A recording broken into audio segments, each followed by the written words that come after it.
Je vous lire quelques extraits de Terre Sentinelle et puis, selon le temps, un inédit d'un cycle en cours.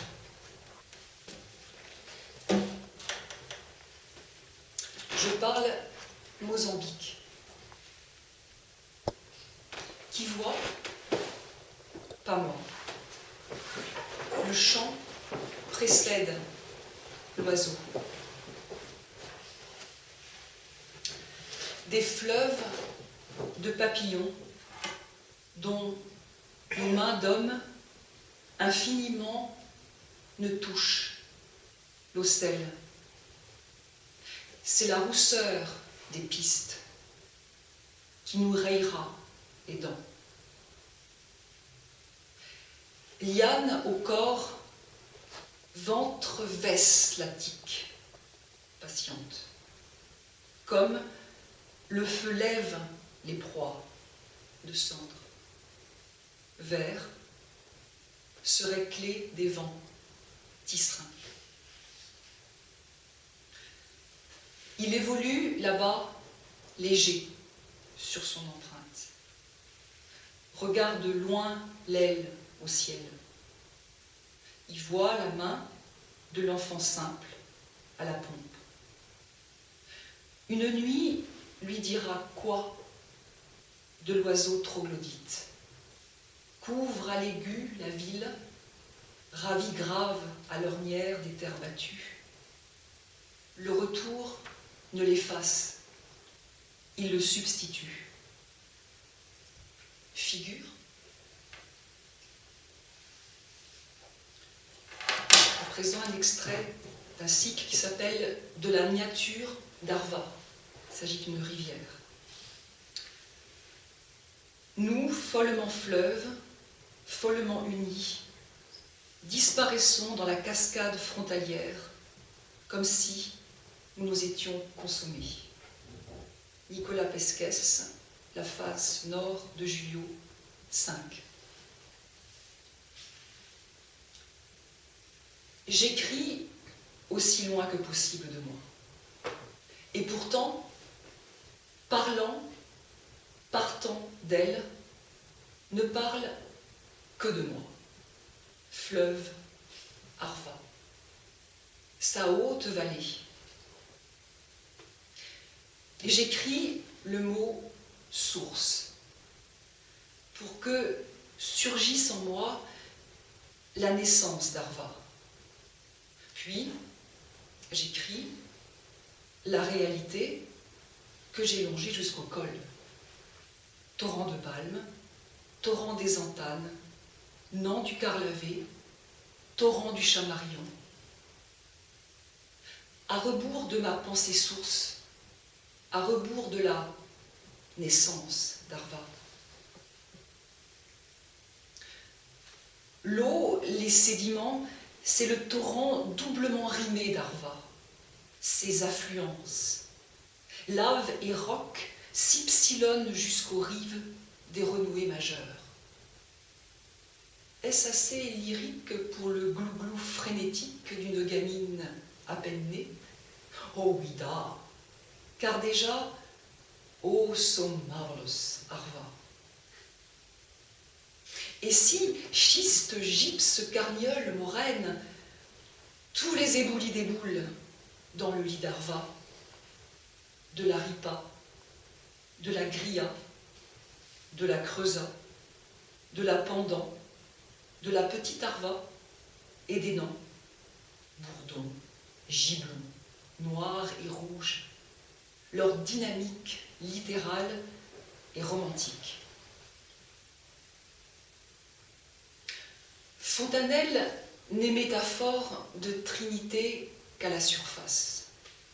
Ici, vraie griffe à l'outarde, car bec à l'oiseau, à l'ubac, ça adhère, et 3 fois merde à la récession. Le lieu-dit des hommes se lit comme il s'est bâti, sur le cône éponyme du torrent éponyme du glacier, sa déjection. il tombait des blocs de glace et de pierre où on lisse l'impétuosité caramel d'Arva. Tandis qu'un cincle inféodé affouille sa rigole de réserve en contrebas. Une nostalgie spioncelle prend le relais sauvage du cours, dont la fauvette saisonnière détient le la du tempo. D'ici le point fixe, ils sont tous partis de là. On raconte même que Gargantua, posant un pied sur Areux et l'autre sur Varan, se serait descendu une rasade d'Arva. Et l'inscription, gravée sous la croix, Avit pontem regnante, Victor Amadeo III, année 1783. 5 ans après de Saussure, 6 ans après la Révolution, 193 ans avant l'Athée Mont-Blanc, dessous, etc. Et je reviens ici même le lendemain. L'herbe entre les falaises a fait les fises, et son calcaire, le marbre noir du vieux pont. Du plus vieux pont d'ailleurs, dit-on. Arva ne signera Mars du bois romain, mais rejettera 10 générations de Martin. Puis je descends vers la rive, jusqu'aux éclats roulés des granites, quelques pieds sous les mains tendues, quelques milles sous la corvée des grappins, en amont des contraintes, entre deux multitudes que, sans pont, relient. Longtemps, ça passait mieux à Piémont jusqu'au col qu'en vallée d'Arva. Le refrain spioncelle un cours contraint, l'étale, puis le remonte, le surlendemain.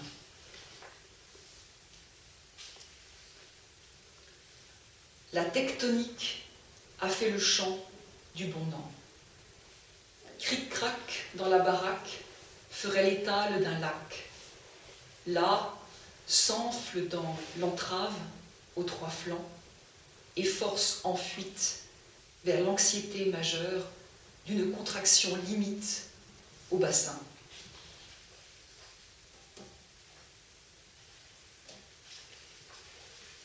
À présent, je vais vous lire un autre extrait qui s'appelle « Luco ».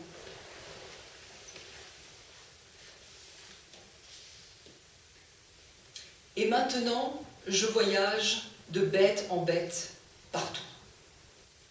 Ici aussi, juste en face, derrière les grilles de mon perchoir. Le naturaliste a commencé sur le terrain. Le naturaliste peut écrire des livres, mais c'est secondaire. On peut lui dédier une espèce, mais c'est secondaire. Il peut entrer sur la toile, mais c'est secondaire.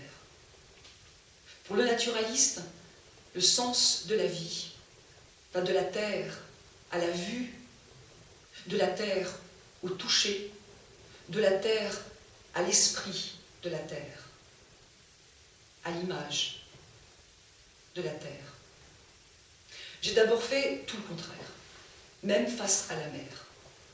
Pourtant, ma mère disait « Par beau temps, ne reste pas dedans ». C'est vrai. J'ai connu la Garenne de Saint-Martin-des-Champs et les lapins au cul blanc. J'ai connu la mare au tétard et les métamorphoses. J'ai connu les rochers, les algues et la pêche au bigorneau. Et j'ai connu la forêt, le petit bois mort et la construction des cabanes. J'ai connu la plage à marée basse et le cri des goélands.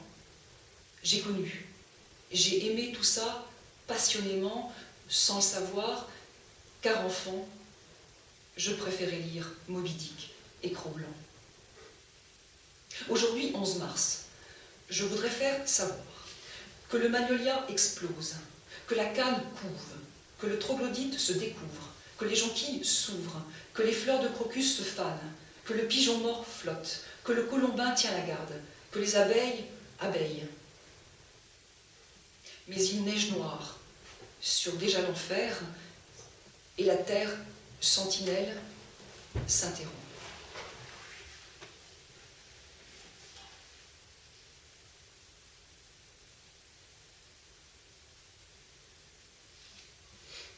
Je vais lire un dernier extrait de ce texte qui s'appelle « L'intimité du monde ». J'aime bien les mouches et tous les insectes qui ne sont pas tenaillés par le désir de dire « je » dans l'espèce. Imagine un monde sans première personne où tout commencerait avec toi et avec il. Bourdon, abeille, libellule, grillon, éphémère.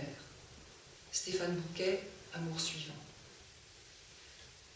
Midi, je rejoins l'élégie du jeu commun. Dans la forêt de Kibale, je vois rouge comme le chimpanzé. Je vois rouge comme le colobre rouge. Je vois rouge comme le noir et blanc. Je vois rouge si le fruit rouge, jaune ou vert vient à manquer. Je vois rouge comme le chimpanzé, le colobre rouge, le noir et blanc. Je vois rouge, je suis très futé. Dans la forêt de Kibale, je danse à poil sous la pluie en poussant des cris, comme le chimpanzé. Je joins mes mains au-dessus de ma tête, comme le chimpanzé. Je fais de branches moussues un coussin, comme le chimpanzé. Mais à l'inverse du chimpanzé, dans la forêt de Kibale, ne sait plus trouver la plante qui guérit la plaie. Ne suis pas si futé.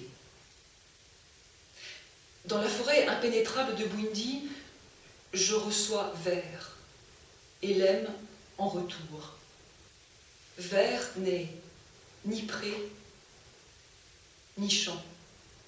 Vert, c'est la fougère qui dirait « va » dans de l'erreur. Dans la forêt, vert est sublime.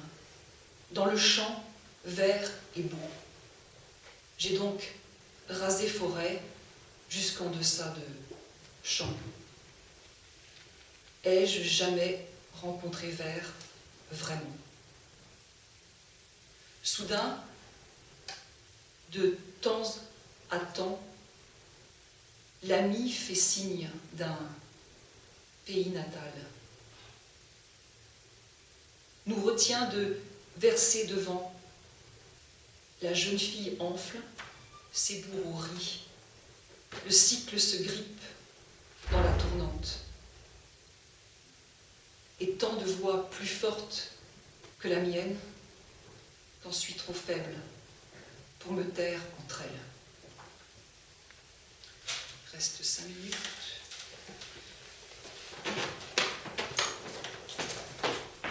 Je souhaiterais vous donner un extrait d'un cycle en cours qui s'appelle Blanche baleine. Condenserie.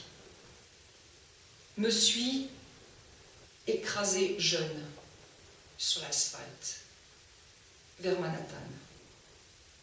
Et survécu, passons. Les baleines, retour vers l'eau. Ulysse savait. Un soir, Catherine me dit « Jonas, c'est la colombe » en hébreu. Le lendemain, baleine première, fossile rat désert, l'océan. Sauvage, parade, est à portée de verre ceux-là qui, rude aura, durée de la trace enrochée, son support manifeste. Rouge, noir ou blanc, où et où contenant. Bois disparu, son complément de piment. Voici les bêtes revenues de loin. Conte premier nous contient. J'ai les deux chasses en tête et l'œil presqu'île ami, effleurant l'espace-temps. Cette main zélote de l'Indien éteint. Yucatan et Maximilien compris ici. Voici les bêtes peuplées. Un descripteur peut-il rêver? Oui. Le lynx. Son oreille surgit de l'ici. Revue. Bête tigrée en suspens. Est-ce encore le temps de maintenant? Un retour sur roche tracerait son maintien. Pensée non fugitive de poésie liée. Rufus peninsularis, il importe de nommer. Distinction aussi assure le maintien. Soudain, biophonie écho un rêve ancien. Troglodyte arrime en roche son chant tigré. Toutes ces solidités au ciel. L'œil descendantal, en lordose extrême, s'extase de se cogner vers elle les suit, jusqu'aux frises blanches des cavalcades, Absicht, Ansicht, de sauts de flèches superposés. Ici aussi, il faut fouiller pour la rareté, saisir le vol d'une raie manta. Il paraît qu'elle saute de joie. Une chambre lisse se sera creusée dans la falaise, à l'écart. Oh, c'est la baleine, retournée. Brèche là, tout entière de la terre, rugueuse encore, mais toujours elle marine dans l'équation du jour ouvrant. Chambre, sanctuaire, prévivifié, jusqu'à la lyre Céphanon, au lieu-dit des massacres, arc-en-ciel en puissance, there she blows, vers les paumes de mains nues. Je vous remercie.